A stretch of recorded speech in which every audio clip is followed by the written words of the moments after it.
Hoy vamos a hablar de, digamos, retomando el podcast que grabé, que está a disposición para todos.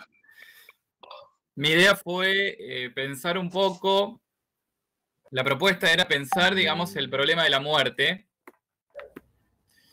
en clave filosófica y un poco respecto de específicamente de la situación que estamos viviendo, que se está viviendo, digamos, a nivel mundial.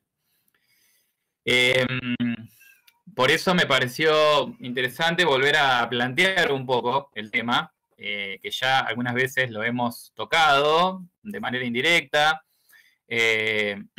o de manera indirecta o de manera directa en algunos encuentros ya. Esta vez, bueno, precisamente por la situación que estamos viviendo, me pareció interesante volver a plantearlo. Y bueno, básicamente, los que han escuchado el podcast, he hecho un planteo, digamos, empezando con Heidegger, que Heidegger es uno de los pensadores que Martin Heidegger, ¿no es cierto?, que fue un discípulo de Husserl, que en la Alemania, digamos, de principios del siglo XX, fueron los grandes pensadores. Y Heidegger, sobre todo, un pensador que, viniendo de la fenomenología de Husserl, hace un planteo filosófico para pensar, digamos, el sentido del ser, ¿no es cierto?, desde una cuestión existencial, y a partir de esto lo plantea desde el tema de la muerte. Es decir, un poco en toda la historia de la filosofía, desde sus albores en Grecia, con Platón y antes, digamos, y después, lo que se plantea en la filosofía es básicamente la pregunta por el ser de las cosas, ¿no? Después, como dice Leibniz, ¿por qué hay más bien ser en vez de la nada? ¿No es cierto? Entonces, pero la pregunta por el ser de las cosas, la pregunta por los entes o las cosas, la pregunta por todo en general, es una pregunta que, como dice Heidegger, se planteó desde el principio de manera un poco teórica. ¿Esto qué significa? Que la pregunta por el ser se mantuvo más a nivel intelectual y a nivel abstracto. Entonces, lo que pretende hacer Heidegger es dar una vuelta de tuerca, por así decirlo, y él plantea que en realidad la pregunta por el ser, la pregunta que al mismo tiempo implica la pregunta por la verdad, la pregunta por una pregunta que tiene que ver también con el conocimiento, con la comprensión, con el acceso al sentido de las cosas. Lo que dice Heidegger es que es una pregunta en la cual no es una pregunta meramente abstracta, una pregunta de la cual puedo tomar distancia, sino que es una pregunta, como dice Heidegger, en la cual me juego mi existencia, en la cual me va el ser. Por eso es que Heidegger plantea el problema de la muerte. Porque Heidegger lo que quiere decir es que en realidad la pregunta por el ser, la pregunta por la verdad, la pregunta por las cosas, no son preguntas que se hacen, por así decirlo, en sí mismas, o preguntas que tienen una respuesta abstracta o teórica, o una pregunta que no tiene nada que ver con aquel que realiza la pregunta, sino que en realidad lo que dice Heidegger es que la pregunta propiamente hecha, la pregunta por el ser como tal, es una pregunta en la cual aquel que pregunta no puede no estar implicado. Es decir, que la respuesta a la pregunta por el sentido es una respuesta en la cual se juega la existencia del que pregunta, del que reflexiona. Por eso plantea Heidegger el problema de la muerte. Porque Heidegger dice que frente a la muerte y respecto de la muerte, que es el límite último de la existencia, es cómo se va a jugar la comprensión del ser. Porque en último término, la comprensión del ser no es la comprensión de un ser en general, por así decirlo, abstracto, sino que en último término, la pregunta por el ser va a ser respondida en mi forma de ser, en mi existencia. En último término, lo que va a decir Heidegger es que la respuesta a la pregunta por el ser de las cosas o por el sentido es una pregunta que se juega en tanto y en cuanto yo me juego en mi ser, en mi existencia. Respecto de esto es cómo surge todo el desarrollo, digamos, de lo que Heidegger denomina la ontología de la facticidad. La pregunta por lo ontológico es por el ser de las cosas.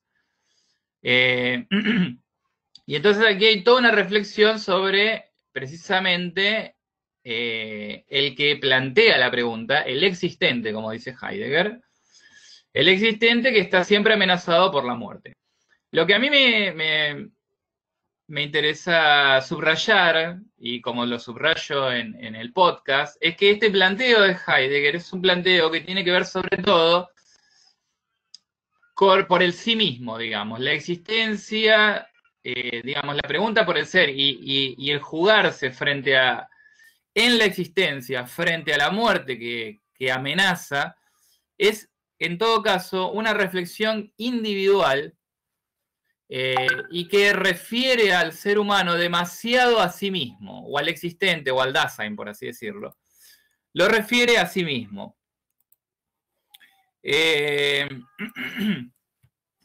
Por lo tanto, me interesaba a mí mostrar primero esta cuestión, digamos, este matiz de autorreferencialidad respecto de la muerte, como lo plantea Heidegger.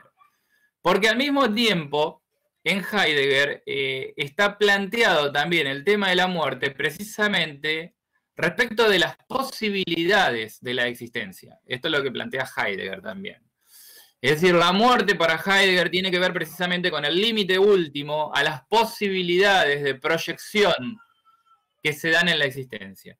Por lo tanto, en Heidegger, por eso Heidegger denomina, digamos, a la muerte como un poder ser, como la posibilidad última de la existencia. Para Heidegger hay todo un análisis que está relacionado con el poder, con la libertad y con el límite que presenta la muerte a ese poder y a esa libertad, ¿no es cierto?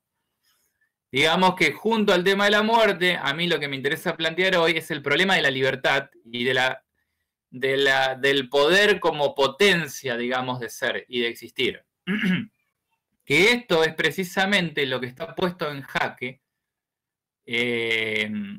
respecto del problema de la muerte. Es decir, la muerte no tiene que ver tanto con un problema biológico, como dice Heidegger. Los animales, como tal, dice Heidegger, no mueren en el sentido del ser humano, sino que en realidad los animales, por ejemplo, finan, por así decirlo. Nosotros en español no usamos la palabra, nosotros usamos la palabra finado, ¿no es cierto? Que incluso es un tanto coloquial. ¿Qué es finar? Finar es precisamente eso, fenecer, dejar de existir. En cambio, lo que dice Heidegger es que el ser humano es el que propiamente muere, porque no es una cuestión biológica. El problema biológico del deterioro y del finar no es un problema filosófico.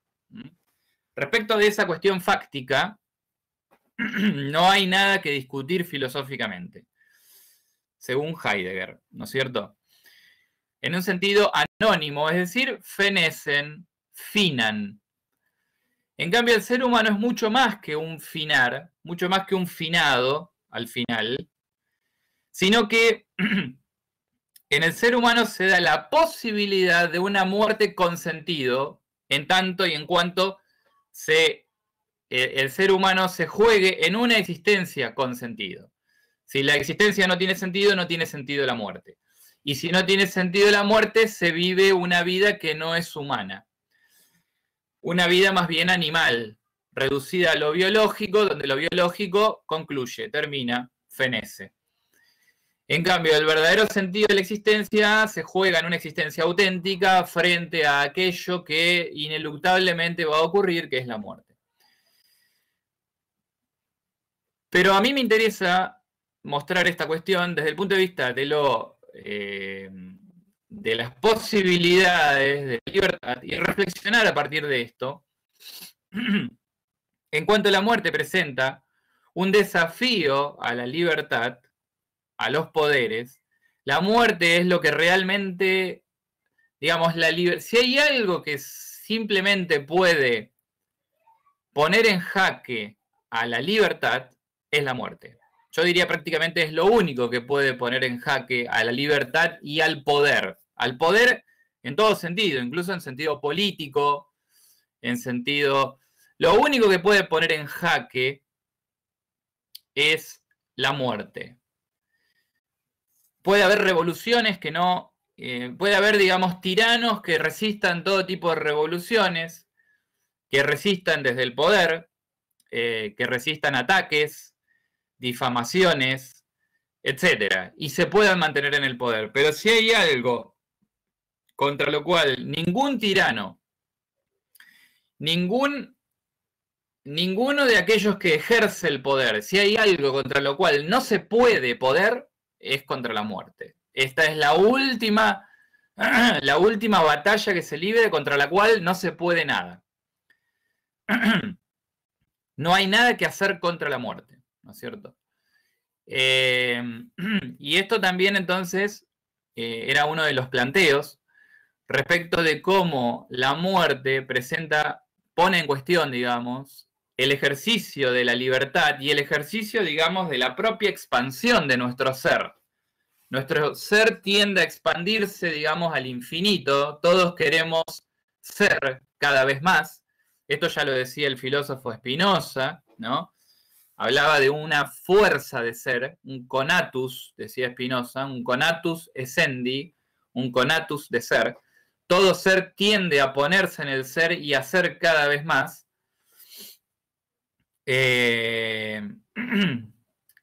Claro, aquí ya tenemos algunos chats. Todo ser tiende, digamos, a ponerse en el ser, a ser cada vez mejor. Pero hay... Lo único que puede ser obstáculo para esto es la muerte. Entonces, esto es lo que nos lleva a reflexionar también sobre el tema del poder, ¿no es cierto? Respecto de esto, entonces, a mí lo que me interesa es fijar el foco, ver cómo podemos salir, digamos, de la cuestión de la libertad propia, del sentido de mi propia existencia, para pensar, digamos, el sentido comunitario a partir del problema de la muerte. ¿En qué sentido la angustia por, digamos, por la muerte y por lo que amenaza mi propia existencia puede también plantearse respecto de los otros, digamos, de hasta qué punto tengo yo que también preocuparme por los otros? ¿Y qué rol juega también la muerte de los otros en cuanto tal? Porque en realidad siempre estamos enfrentados precisamente a la muerte de los otros. En realidad nunca estamos enfrentados de alguna manera, digamos, percibimos la muerte porque los otros mueren. Y como tal, no estamos en un sentido propiamente enfrentados a nuestra propia muerte, porque siempre estamos de alguna manera distraídos, por así decirlo, ¿no? Y esto es lo que dice Heidegger, que en realidad tenemos una comprensión vaga respecto de la muerte, porque en realidad lo que vemos es que la gente se muere, los animales se mueren, las cosas desaparecen, pero no tenemos en este sentido una comprensión propiamente tal de lo que significará nuestra propia muerte.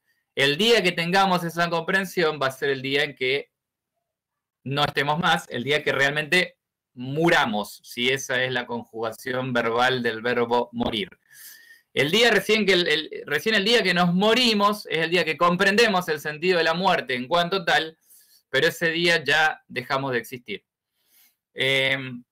Lo cual esto presenta una paradoja, ¿no? También para respecto de el sentido último de nuestra existencia, se completa el día de nuestra muerte y ese día dejamos de existir, por lo tanto ya no podemos comunicar el sentido. Esto es una paradoja. Pero la pregunta aquí es, por la muerte de los otros, por la muerte del otro, ¿qué sentido tiene esa muerte del otro? ¿No es cierto? ¿Qué sentido tiene respecto de mi existencia, respecto de mi libertad? Frente a la muerte no podemos, frente a mi propia muerte, a la muerte de cada uno, nadie puede hacer nada. Es ineluctable, es algo que va a llegar, digamos, y frente a lo cual nunca estamos preparados, nunca podemos estar preparados. La muerte siempre es algo que llega demasiado temprano. Aunque tengamos 99 años, la muerte siempre es inoportuna. Siempre es algo que es un rapto, siempre es algo que llega demasiado temprano, siempre es algo inoportuno. Sin embargo, no nos parece lo mismo la muerte de los otros. Cuando nos enteramos que alguien murió, decimos, ah, es una lástima, con mayor o menor medida. Sin embargo, hoy en día estamos tan acostumbrados a ver muertes por la televisión. El otro día vimos una explosión terrible en la ciudad de Beirut, se vio por la televisión como si nada, murieron más de 150 personas en un segundo. Y estamos acostumbrados a esto, estamos acostumbrados a ver gente que mata por televisión, ya no entendemos si es ficción o si es verdad. Vemos muerte por todos lados como nunca antes. Antes era tal vez muy difícil ver a alguien morir o ver a alguien matar a otro. Hoy en día es una cosa común y corriente en la televisión. Vemos muerte por todos lados. Y hemos perdido un poco el sentido. ¿Qué significa el sentido de que alguien se muere, de que alguien está muriendo? Y por eso yo planteaba la pregunta también, esto lo hago con el filósofo Emmanuel Levinas. Levinas subvierte el análisis sobre la muerte que lleva a cabo Heidegger. Y Levinas dice, en realidad, la angustia auténtica, como planteaba Heidegger, no es la angustia frente al límite de mi propia libertad, de mi propia existencia. La angustia, propiamente hablando, no es la angustia por mi finitud, dice Levinas, sino que la angustia como tal es el temor propiamente humano, es el temor por la muerte del otro, por la muerte de los otros. Esto es lo más propiamente humano, diría Levinas. El temor que tenemos nosotros por nuestra propia muerte incluso es un temor que nos refiere a nosotros mismos, es un temor que es común con los animales, pero el temor por los otros, por la muerte del otro, es un temor propiamente humano, dice Levinas, y en el cual se juegan mucho más cosas que mi propia libertad, que mis propias posibilidades. Se juegan otras cuestiones. Y aquí es donde yo traje a colación a Shakespeare. En realidad, el que lo trae a colación es Levinas. Levinas comenta un pasaje de Hamlet, donde Hamlet está, digamos, concernido por toda la situación que está viviendo, ¿no? La muerte de su propio padre, el espectro de su padre, el fantasma de su padre, que se le aparece y que le pide justicia, que le dice que tiene que vengar su muerte, que tiene que buscar la justicia por la muerte que le ocurrió.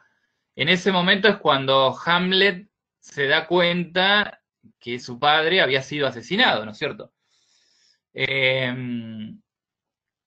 Y entonces Hamlet empieza a reflexionar sobre la cuestión y trata de buscar la manera de cómo puede hacer para hacer justicia a la muerte de su padre, pero al mismo tiempo se pregunta, ¿qué significado tiene esto?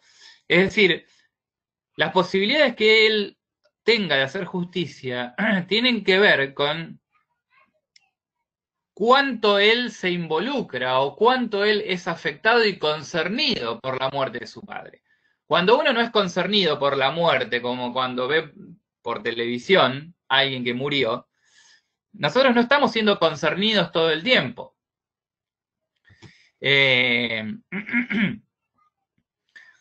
Sin embargo, precisamente, estamos tan acostumbrados a ver la muerte por televisión, por así decirlo, o escuchar que ocurrió la muerte de alguien, que en realidad, precisamente, ya esto no nos afecta.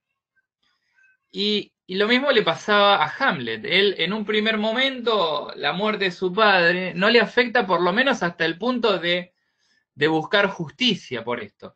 Entonces Hamlet se pregunta, viendo una obra de teatro, ¿no es cierto? Hamlet ve una obra de teatro que vienen al palacio a traer unos actores que representan, digamos, una tragedia, que es la tragedia de Hécuba.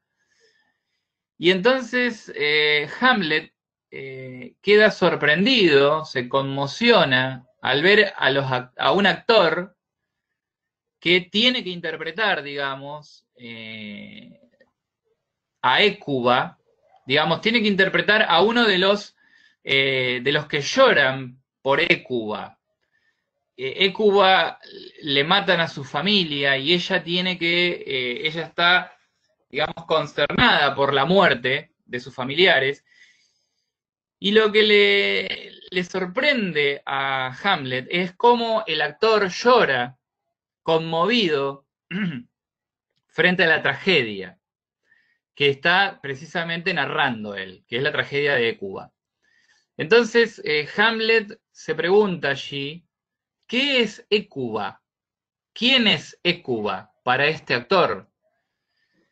¿Qué sentido tiene la muerte de los otros para que este actor se conmueva de tal manera con una muerte que en realidad le es ajena de alguna manera? Y sin embargo, él está conmovido como nadie.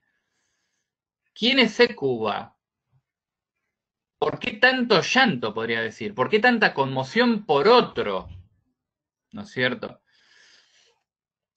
¿Quién es este otro? ¿O qué representa este otro que muere para que alguien deba llorarlo tanto? Esta es la pregunta que se hace Hamlet frente también a la muerte de su propio padre.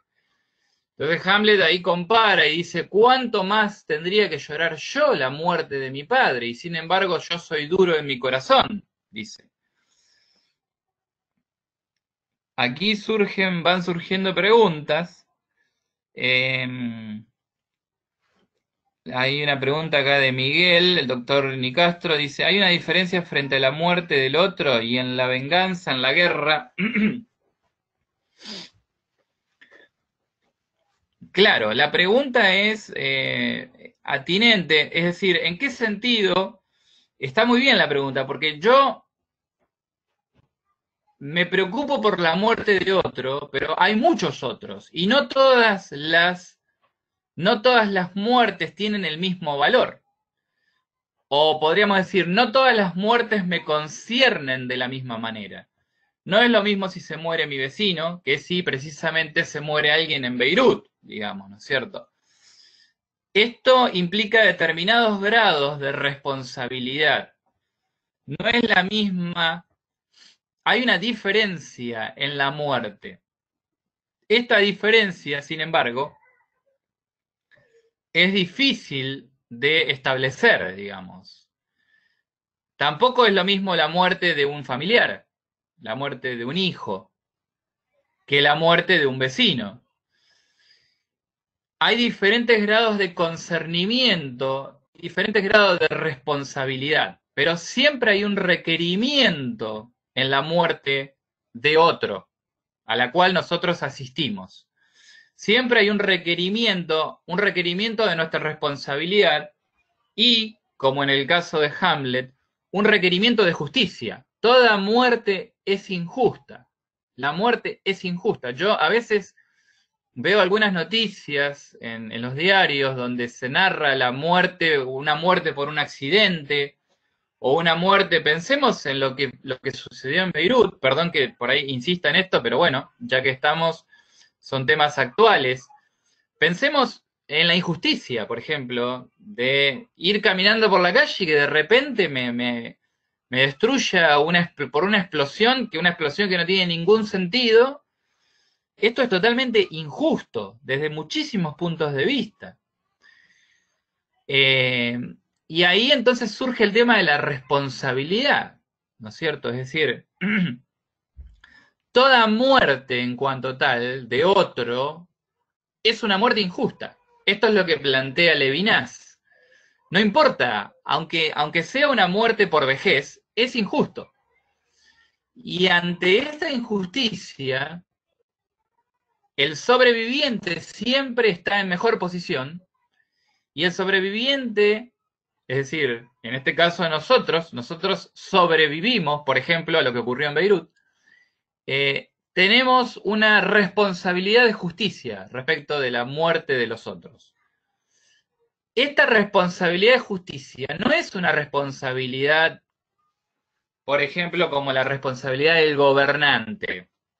El gobierno tiene una responsabilidad, pero es una responsabilidad de otro tipo, es una responsabilidad, por así decirlo, civil, política, pero existe una responsabilidad que es una responsabilidad más profunda, que es una responsabilidad que no limita mi libertad, sino que la concierne, es decir, que la molesta, por así decirlo, que la perturba, que es la responsabilidad frente a la injusta muerte de los otros, ¿no es cierto? Y esta responsabilidad es una responsabilidad humana, por así decirlo. Es decir, el solo hecho de ser un sobreviviente, es decir, el solo hecho de observar o de asistir a la muerte de otro, nos pone en una situación de tener que responder por esa muerte, de tener que dar cuenta y de tener que explicar en qué sentido nosotros merecemos seguir viviendo frente a la muerte de los que está aconteciendo, de la muerte de los otros, digamos. ¿Por qué? Porque la muerte siempre es injusta, la muerte de los otros, y qué es injusto además nuestro seguir viviendo frente a la injusticia de la muerte de los otros. Aquí la justicia y la injusticia no tiene que ver, digamos, con una cuestión ética en cuanto tal, sino simplemente con el hecho de con el hecho de sobrevivir y de tener que responder con nuestra responsabilidad. Aquí también resuena la pregunta que aparece en el libro del Génesis, ¿no es cierto? Que es la pregunta por la pregunta que le hace precisamente que le hace Caín a Dios, cuando Dios le dice, ¿dónde está tu hermano? Abel, ¿no es cierto? Y Caín, a la pregunta de Dios, responde con otra pregunta y le dice, ¿acaso soy yo el guardián de mi hermano? ¿Por qué me preguntas por mi hermano? ¿Acaso soy yo el guardián de mi hermano? Esa es la pregunta esencial frente a la muerte. Frente a la muerte, la pregunta esencial no es la pregunta por la injusticia de mi propia muerte, por la injusticia de mi libertad que está limitada, sino que es la pregunta por la muerte de los demás.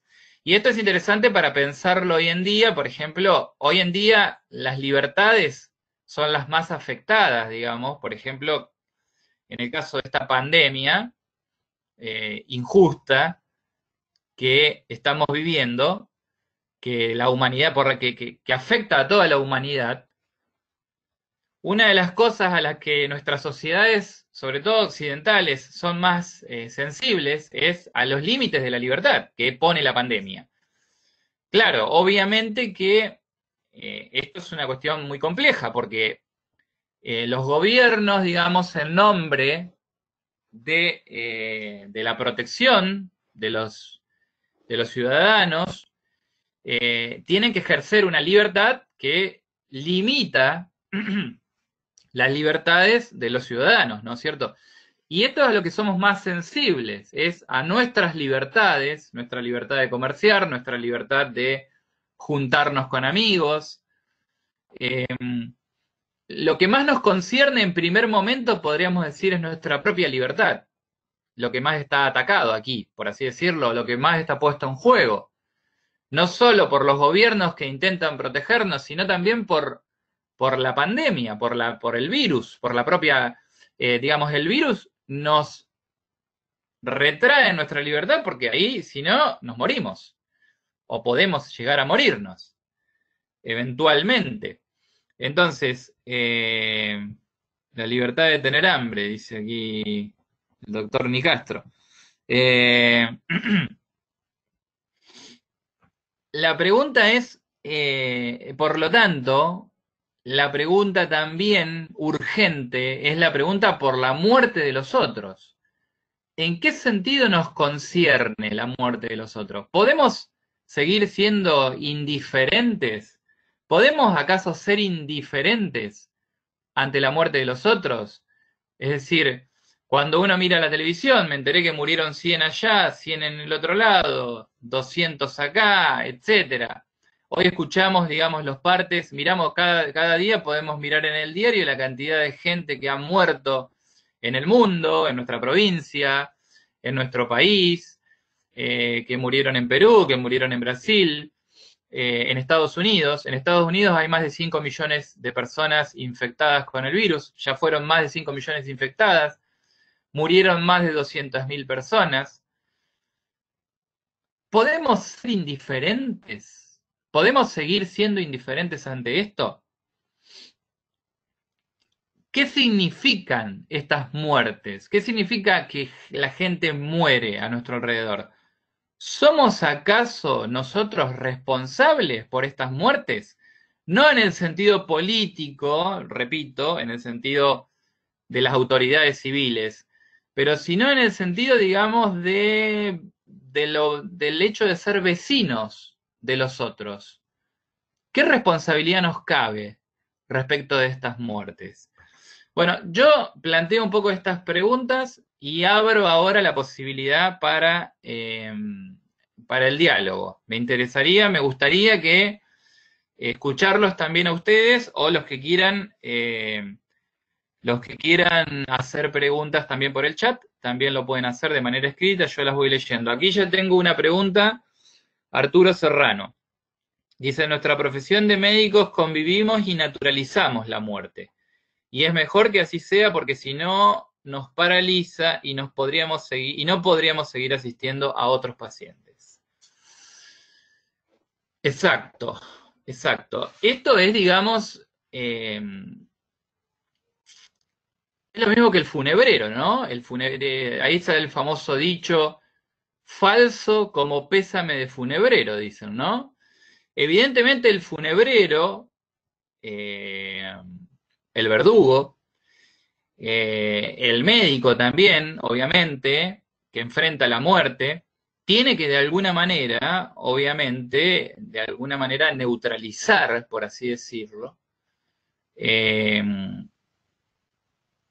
fenómeno de la muerte, ¿no es cierto? Porque uno tampoco puede llorar a cada paciente, en el caso del médico, pensemos peor en el caso del funebrero, uno no puede llorar a cada uno de los que mueren como si fuera el último, o como si fuera un hijo. Esto es verdad, digamos, esto tiene que ver, claro, aquí también está el doctor Serrano, cita a la película de Irma Bergman, El séptimo sello, ¿no? Donde el condenado desafía la muerte, claro, a un partido de ajedrez. Guido aquí pone, parafraseando un grupo de rock conocido, la muerte está tan segura de ganar que nos da toda una vida de ventaja. Exactamente. Germán dice, los soldados.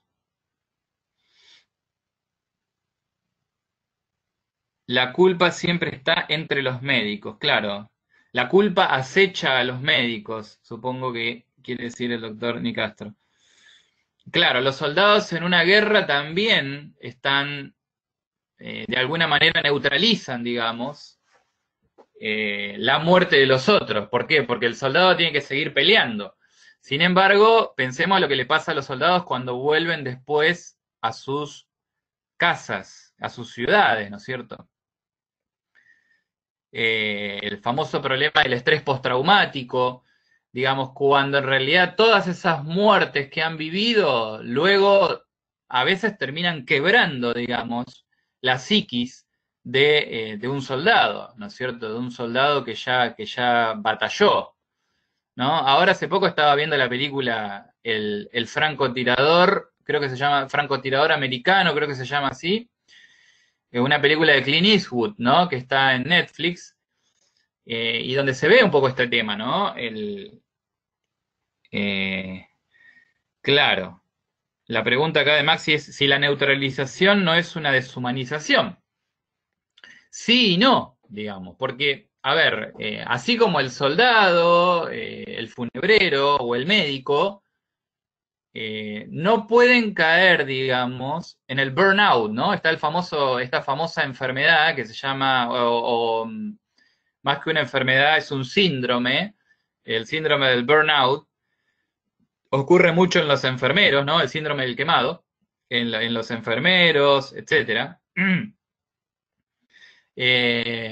Donde, claro, la persona tiene que seguir asistiendo a gente enferma, tiene que seguir asistiendo a gente que va a morir, y tampoco puede dejar, por así decirlo, su existencia en eso.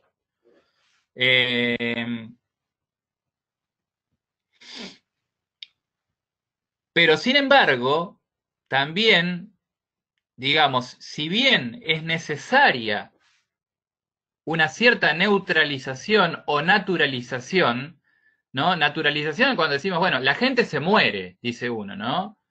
Recién mi suegra me mandó la necrológica que salió en el diario de la muerte de Jacobo Laxner, ¿no?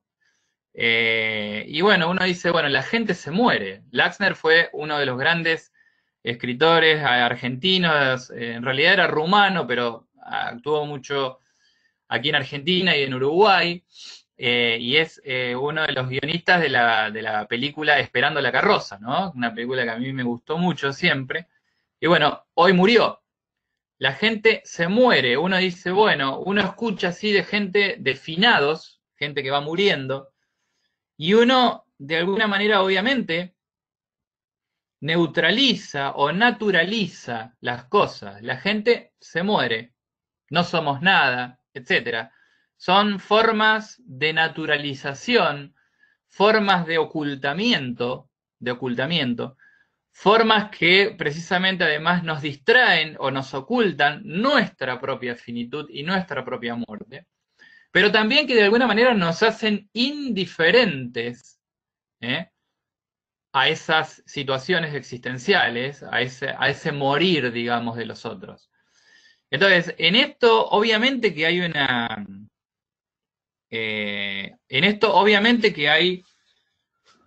una necesidad, pero también esto es necesario hacerlo, pero también esto no es suficiente para tener una vida humana como tal. No podemos vivir en la indiferencia total y absoluta, ¿no es cierto? O mejor dicho, lo planteo yo como una pregunta.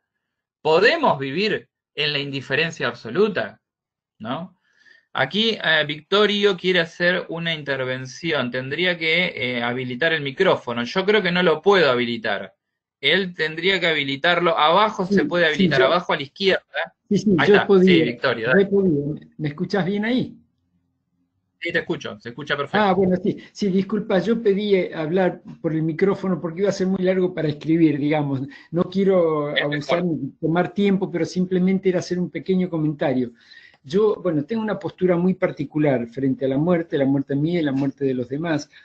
Y me parece que culturalmente, no sé, por una cuestión que no alcanzo a entender, desde hace muchísimo tiempo, todas las sociedades, toda la cultura nuestra, tiene a mi entender, una postura equivocada frente a la muerte. O sea, la muerte es algo que sabemos que nos va a venir, es lo único que sabemos cuando firmamos este contrato con la vida, lo único que sabemos que se nos va a venir. Entonces no es una cosa que frente a la cual tengamos que asombrarnos o tomarlo como una calamidad, cuando sabemos que es lo único que va a pasar. No sabemos si vamos a ser felices, si vamos a ser ricos, si vamos a ser...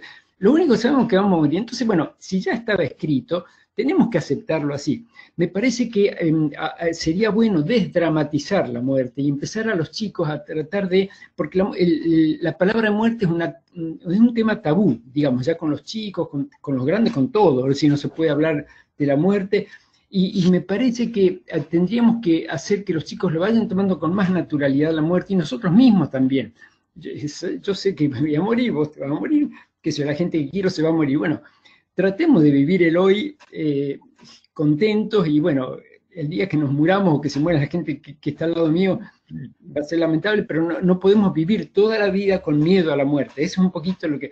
Sé que es una postura muy particular, no todo el mundo la comparte, de hecho, toda la educación, toda la sociedad se maneja de otra manera, pero bueno, quería expresarte, me parece que estamos errando un poquito la educación o la consideración del tema muerte. Disculpen. Sí, yo estoy de acuerdo. De hecho, por ejemplo, está la famosa frase de Epicuro, creo que era, yo no recuerdo bien. Los estoicos también planteaban un poco esta cuestión. Para los estoicos, el destino final como la muerte es algo que en último término no nos concierne, digamos, nuestra propia muerte, porque es algo que es así, digamos, ¿no? Por eso la posición estoica es la posición frente al sufrimiento, es algo que no nos concierne porque no tenemos nada que hacer al respecto. Y Epicuro creo que era el que decía que cuando está la muerte, yo no estoy. Cuando yo estoy, dice Epicuro, no está la muerte. Y cuando está la muerte, yo ya no estoy. Por lo tanto, no me importa. Pero son planteos también que de alguna manera, y yo estoy de acuerdo con Victorio, pero yo creo que la pregunta tiene que ver respecto del sentido de la existencia. Yo pienso que hay una cierta neurosis respecto de la muerte, pero yo creo que esa neurosis está relacionada, y en esto coincido con Victorio, que vivimos a veces en una sociedad que genera una neurosis y una angustia respecto de la muerte que es innecesaria. Y esto también genera una forma y un sentido de la existencia que no es satisfactorio, digamos. Pero yo creo que esto precisamente tiene que ver con pensar la muerte desde un punto de vista autorreferencial, simplemente. Y de alguna manera también esta respuesta, como la de Epicuro, por ejemplo, también es autorreferencial. Bueno, si yo estoy, la muerte no está, vivamos de fiesta, y si la muerte viene, ya no me importa porque yo ya no estoy más. Pero siempre es el problema del yo, digamos, ¿no? Y bueno, esta es una manera de darle sentido a la existencia. Yo puedo decir, bueno, mientras la muerte no está, y cuando la muerte esté, ya tampoco no me importa nada, digamos. Una indiferencia frente a mi muerte, que de última está bien. Ahora, la pregunta es, ¿y respecto de los otros? ¿Qué pasa frente a la muerte? Porque frente a la muerte de los otros, ¿qué debo hacer? ¿Puedo decir lo mismo que digo frente a mi muerte? Porque frente a la muerte de los otros yo no dejo de estar. Estoy, comparezco. Sí, Guido quiere decir algo. Obviamente puede decirlo. Adelante.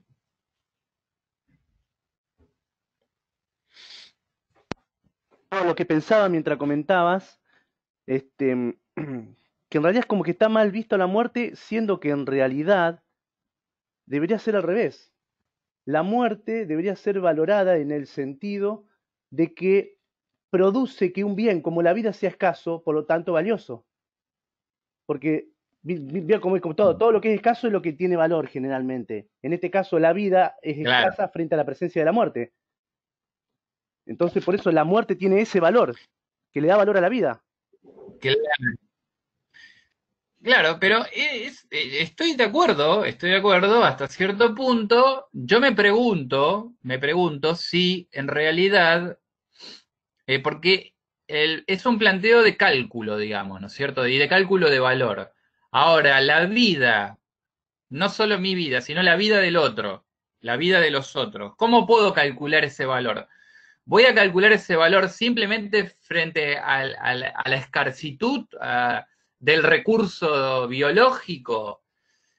¿Tiene acaso sentido mi vida o la vida de los otros o la vida en comunidad, la vida social, en tanto que la existencia tiene sentido en tanto que la vida es algo que se agota y que tenemos poco, digamos? Esa sería mi pregunta. ¿Adquiere valor la vida solamente porque es algo que se nos escapa?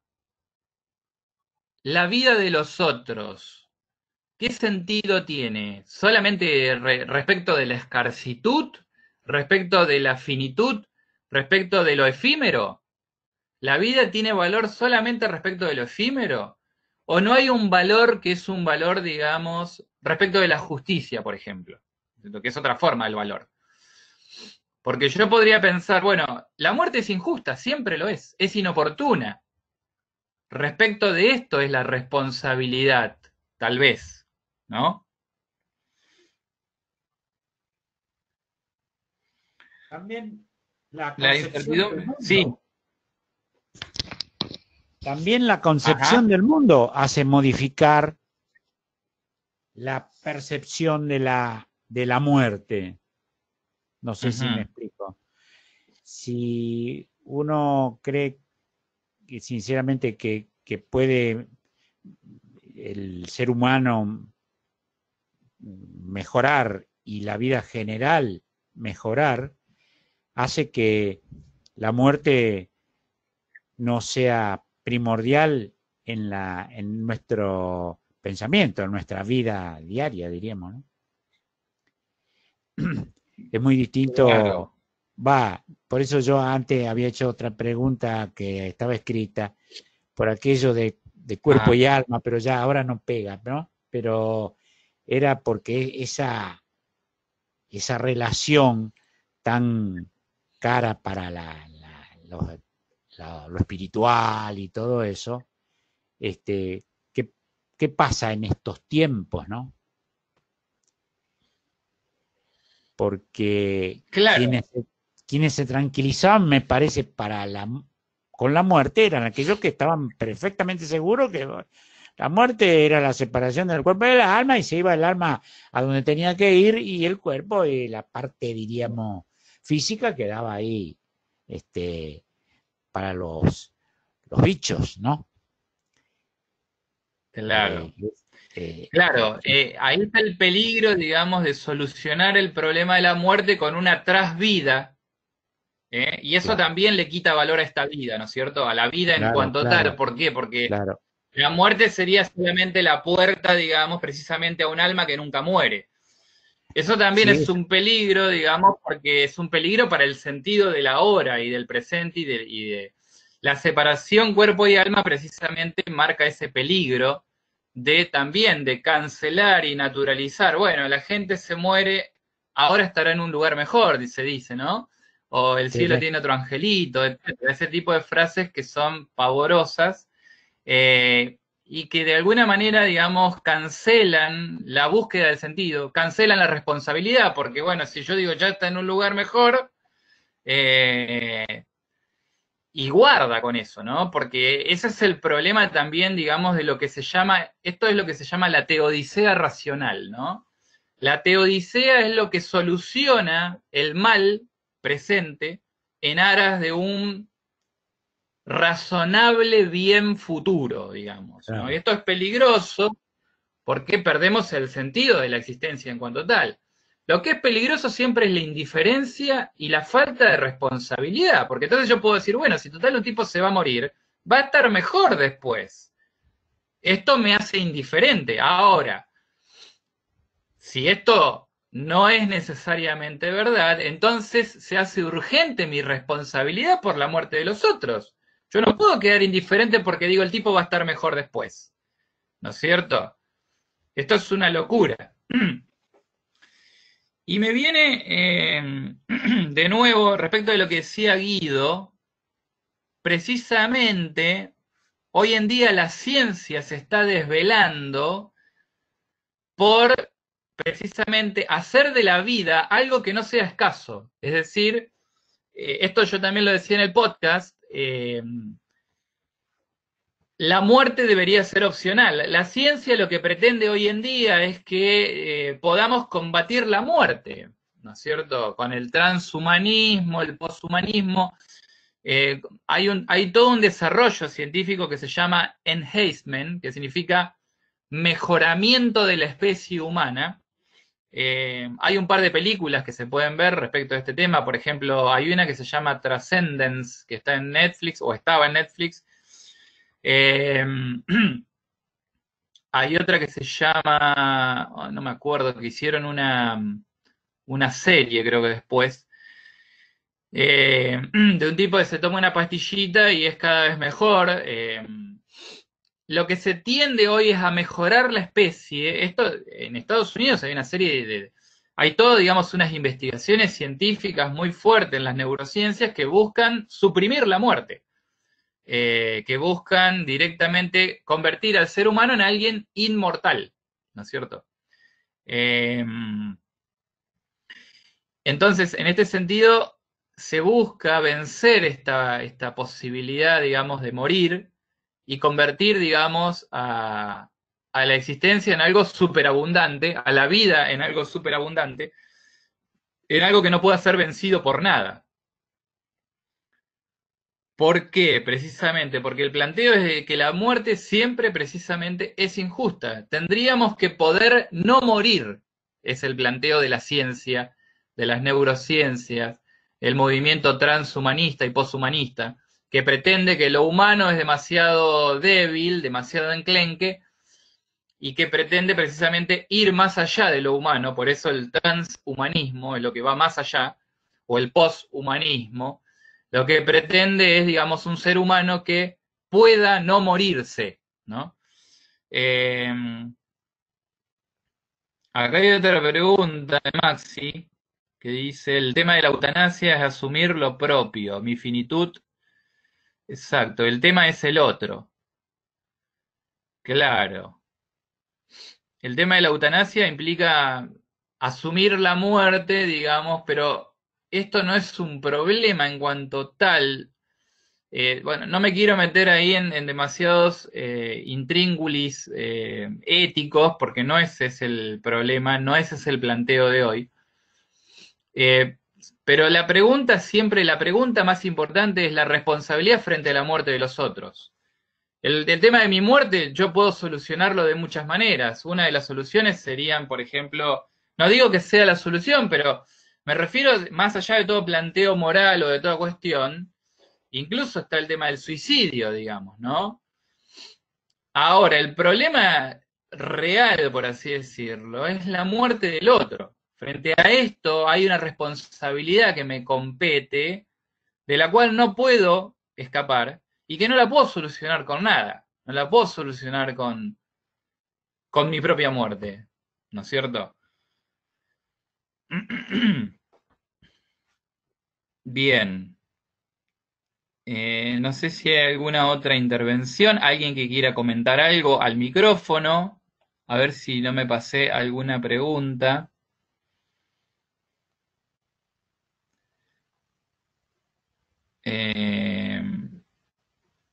Lo único inmodificable de la vida es la muerte, dice Germán. La incertidumbre de vivir nos hace buenos neuróticos, dice Arturo, muy bien, es verdad.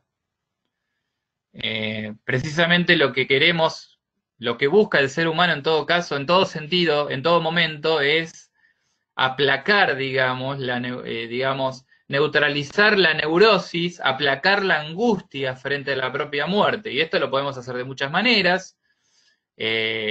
Distraernos, divertirnos, desfocalizarnos, digamos, del problema de nuestra muerte.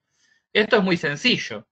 Ahora, el problema es hacerse indiferente a la propia muerte. Esto prácticamente lo hace nuestra psiquis automáticamente, digamos, ¿no? La pregunta es si la verdadera obsesión o la obsesión auténticamente humana es la obsesión por mi propia muerte o por la muerte de los otros. Como le ocurre a Hamlet, ¿no? Que lo obsesiona el fantasma de su padre pidiéndole justicia.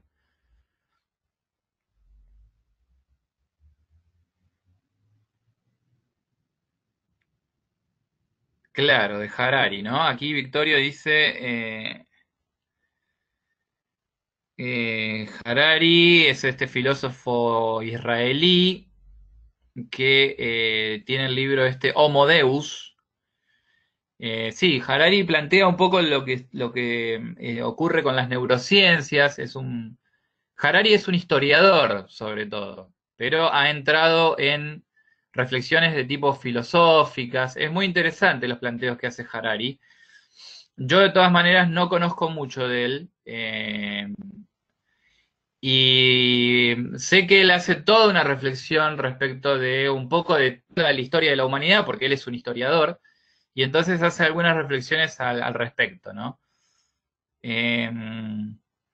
Pero sé que él está, de hecho hasta donde escuché, es un niño mimado de Silicon Valley, digamos, en California, y es consultado precisamente por la gente. Bueno, ahí en California, en Silicon Valley, es donde están más estos movimientos transhumanistas, donde más actividad hay en las neurociencias, etcétera. Allá está la famosa Singularity University, que es donde se hacen muchos estudios respecto de la posibilidad de vencer la muerte directamente, o de transmitir, digamos, o de trasplantar, por así decirlo, la conciencia de un ser humano a una máquina, por ejemplo, subirla al internet, etc. Sobre estos hay muchas películas, pero estas películas se basan en investigaciones que parece un chiste, pero que se están llevando a cabo hoy en día en Estados Unidos en un montón de lugares, donde se pretende básicamente esta cuestión, vencer la muerte, ¿no? La muerte del yo, ¿no? Es decir, esto es un desvelo de gente que no quiere morirse, ¿no? La pregunta es respecto de la muerte de los otros también, ¿no? Y la responsabilidad respecto de esto. Bien. Voy a grabar para la próxima el podcast, lo voy a hacer público y lo voy a distribuir por todos, y para que el próximo café podamos discutirlo. Ya les adelanto que va a ser sobre el tema de el azar. Vamos a hablar sobre el tema del azar y la contingencia. Les agradezco a todos, entonces nos vemos la próxima. Muchas gracias al doctor Nicastro, a los chicos en el Colegio de Médico que nos hacen la parte técnica. Les agradezco a todos y nos vemos entonces dentro de un mes. Que estén todos bien y cuídense mucho. Gracias. Gracias, Federico. Gracias. Muchas gracias. Hasta luego. Nos vemos. Gracias a todos.